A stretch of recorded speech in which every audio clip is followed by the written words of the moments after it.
Welcome back to our channel.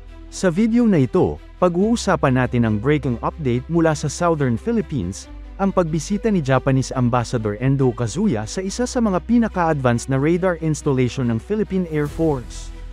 At hindi ito basta-bastang radar, ito ay bahagi ng isang defense equipment transfer mula sa Japan, at isa na namang patunay ng lumalalim na ugnayang militar ng dalawang bansa. Gaano ba kahalaga ang radar system na ito? Ano ang ibig sabihin nito para sa air defense ng Pilipinas? At bakit ito isang game changer sa panahon ng tumitinding tensyon sa rehiyon? Alamin natin lahat yan, dito lang sa ating channel. Pero bago tayo magsimula, tandaan natin na ang matatag na Pilipinas ay hindi lang nabubuo sa lakas militar, kundi sa maayos na pamahalaan, paglaban sa korupsyon, pagtanggi sa political fanaticism, at paglaban sa mga fake news. Mahalaga ito para sa tunay na seguridad at katatagan ng bansa. Noong June 17, 2025, bumisita si Ambassador Endo Kazuya sa second ground fixed surveillance radar site sa Southern Philippines. Ang site na ito ay bahagi ng Japan's Defense Equipment Transfer Program, at ito na ang unang aktwal na defense equipment na na-deliver mula Japan papunta sa Pilipinas, isang modernong air surveillance radar system. Hindi lang ito simbolo ng tulong, ito ay konkretong hakbang para palakasin ang kakayahan ng Pilipinas na bantayan ang ating kalangitan, lalo na sa mga sensitibong lugar sa timog ng bansa. Ito na ang ikalawang radar site na itinayo, kasunod ng unang installation sa Hilaga. Target ng programang ito na makover ang buong Philippine airspace para sa mas epektibong early warning at air defense. Habang nasa site, binigyan si Ambassador Endo ng briefing ng mga tauhan ng Philippine Air Force. Ipinaliwanag nila ang iba't ibang testing phases ng radar system, kabilang na ang detection accuracy, tracking reliability, at connectivity sa command and control networks. Mula sa mga larawan at video na inilabas, makikita ang installation process ng HypoRed radar, ang mga test simulations, at pati na rin ang joint observation efforts ng PAF at mga Japanese engineers. Malaki ang epekto nito dahil ang radar ay may kakayahang mag-detect ng low-flying aircraft, unmanned aerial vehicles, at iba pang banta na posibleng dumaan sa ating airspace, isang crucial tool para sa national air security. Ang partnership na ito ay hindi lamang technical o logistical, ito ay strategic. Ipinapakita nito na seryoso ang Japan sa kanilang suporta sa Pilipinas bilang defense partner sa Indo-Pacific. Sa mga nakaraang taon, kitang-kita ang paglala ng mga tensyon sa karagatan at himpapawid, at ang Pilipinas, bilang archipelagic nation, ay nangangailangan ng mga partner na makakatulong sa pagpapalakas ng ating capability. Ang mensahe ni Ambassador Endo ay simple pero malakas. Japan supports the Philippines in building a stronger defense capability for lasting peace and security in the region. Isang malinaw na pahayag ng pagkakaisa. Ngayon ang tanong, anong susunod na hakbang? Well, inaasahan na bago matapos ang taon ay fully operational na ang radar site na ito. Pagkatapos ng calibration at full integration sa Air Defense Command ng PAF, magiging bahagi na ito ng regular monitoring system natin. May balita rin na magkakaroon pa ng ikatlong radar site sa hilagang bahagi ng bansa, upang makabuo ng nationwide radar coverage. Bukod pa riyan, pinag-uusapan na rin ang posibilidad ng joint air surveillance operations at technology sharing sa future drone-based systems. Ang impact nito sa regional security ay hindi pwedeng balewalain.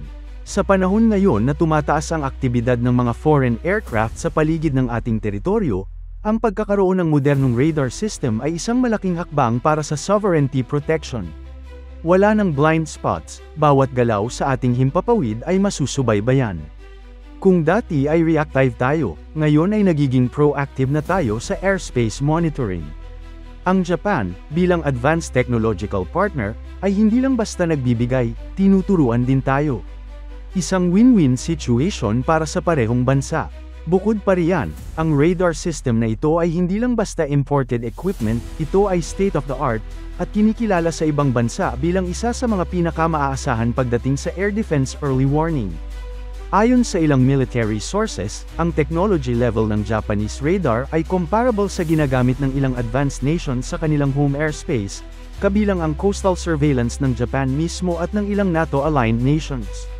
Isa pa sa mga hindi gaanong napapansin pero mahalagang bahagi ng programang ito ay ang training at knowledge transfer.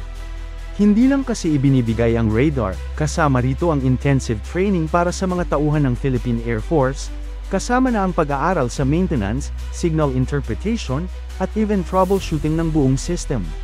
May mga Japanese defense technicians na pansamantalang nakadeploy sa bansa para tulungan ang PAF sa tech adaptation. Ito ay crucial para hindi lang tayo umaasa sa ibang bansa kapag may technical issues, kundi tayo mismo ang marunong gumamit at mag-maintain ng mga bagong teknolohiya. At kung iisipin natin, strategic talaga ang lokasyon ng radar site na ito, nasa Southern Philippines, isang rehiyon na hindi lang vulnerable sa smuggling at piracy, kundi malapit rin sa ilang sensitive maritime zone sa Sulu-Celebes Sea at karatig ng Celebes Trench. Sa panahong tumitindi ang militarisasyon sa mga karatig na dagat, tulad ng West Philippine Sea, mahalaga na may ganito tayong eyes in the sky upang ma-monitor ang mga air movement, lalo na ng mga aircraft na walang pahintulot o hindi nagbibigay ng flight plan sa Philippine Air Traffic System. At para sa mga nagtatanong, paano nga ba ito naiiba sa mga radar system na dati nang meron ang Pilipinas? Well, ayon sa defense experts, mas malaki ang coverage, mas mataas ang precision, at mas resistant sa jamming and spoofing attacks ang radar na ito. May kakayahan itong sabay-sabay na mag-track ng maramihang air target sa malalayong distansya, at may automated alert system na naka-integrate sa National Command Center. Isa pang dapat nating malaman, ang proyektong ito ay bahagi ng Official Security Assistance, OSA, ng Japan, na bago lamang nilang inilunsad. Ang OSA ay isang framework para tumulong sa mga partner countries tulad ng Pilipinas pagdating sa security equipment at training, habang hindi kinakailangan ng reciprocal payments or trade-offs. Ang focus ay kapayapaan at stability sa rehiyon, hindi influence o control, na kung tutuusin, malaking kaibahan sa ibang bansa na nagbibigay ng military aid kapalit ng political influence.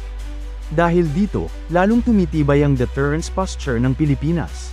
Sa ganitong klaseng radar coverage, mas madali nating mamonitor ang illegal air entry, smuggling flights, at kahit ang gray zone tactics ng ibang aktor na gumagalaw sa ating teritoryo nang hindi hayagang nang-aagaw pero tahasang nagmamatigas. Ang pagkakaroon natin ng sariling radar system na hindi na lang umaasa sa shared data mula sa allies, ay isang napakahalagang leap sa ating defense independence. Kaya masasabi natin na ang radar project na ito ay hindi lang teknikal, ito ay symbolic ng pagbabagong direksyon ng defense posture ng Pilipinas, mula reactive, papunta sa proactive. At habang patuloy ang banta sa ating teritoryo, bawat hakbang na nagpapalakas sa ating monitoring capabilities ay isang hakbang palapit sa mas ligtas at matatag na bayan. Mga kadepensa, ang pagbisita ni Ambassador Endo ay hindi lang ceremonial, kundi isang mahalagang palatandaan na ang modernisasyon ng ating sandatahang lakas ay tuloy-tuloy at may suporta mula sa mga kaalyado. Ang second ground fixed radar site na ito ay hindi lang bakal at teknolohiya, ito ay simbolo ng pagkakaisa, kooperasyon, at pangakong protektahan ang ating himpapawid. Kung gusto ninyong patuloy na makatanggap ng updates tungkol sa mga ganitong proyekto, huwag kalimutang mag-like, comment, at subscribe, at i-hit na rin ang bell icon para updated kayo sa bawat galaw sa mundo ng depensa. Hanggang sa susunod, mga kadepensa, stay alert, stay informed, at higit sa lahat, stay patriotic. Mabuhay ang Pilipinas! Welcome back to our channel.